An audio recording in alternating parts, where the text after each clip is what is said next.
If you need to create a new part to your catalog, sometimes it's best to create a duplicate of an existing part and make the modifications to the copy.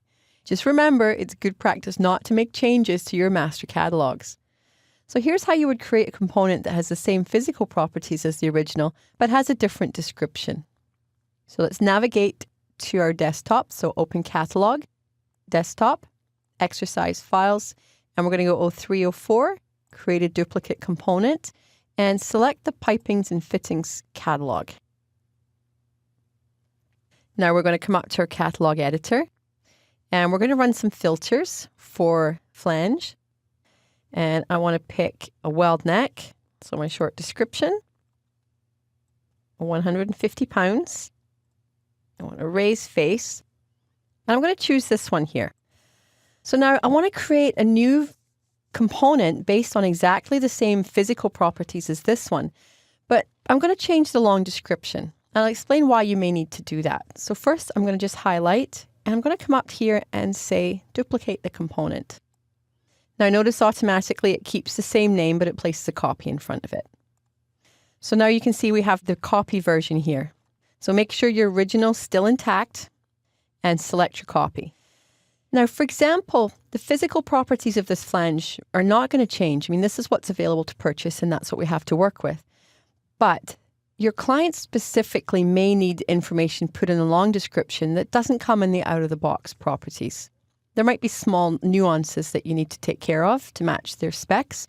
So in this case, I'm going to make a small change here. I'm going to come down and I'm going to delete this copy.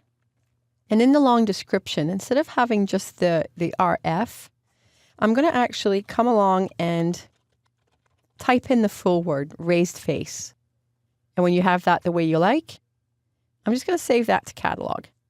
So now if we take a look and see, we have an identical set of flanges, physically the same, but we have a different long description.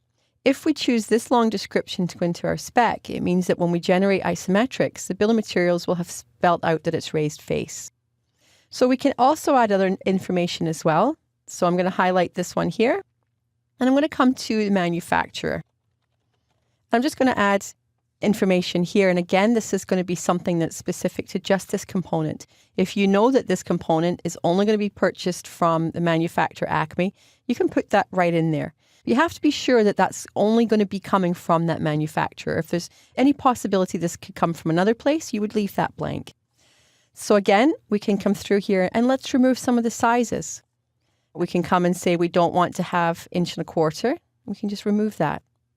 Our spec doesn't include 3 inch, 3.5, 5. So we can just remove these. We're only going to use the sizes in which this component is manufactured. So if we leave that and say that's fine, we can save that to catalog.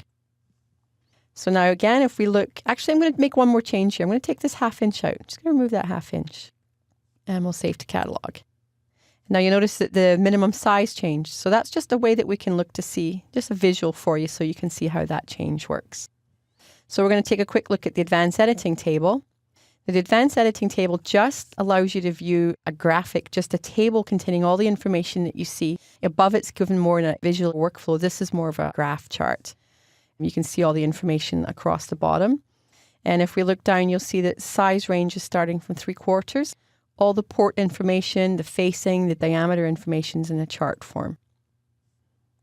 So once we're done, this is now available to be used in our spec. So now that we have that new flange available, nothing has changed dimensionally, but where we're required to have a specific long description in our bill of material, this is how you would do it. And again, let me underscore, we didn't change the original component, only the duplicate.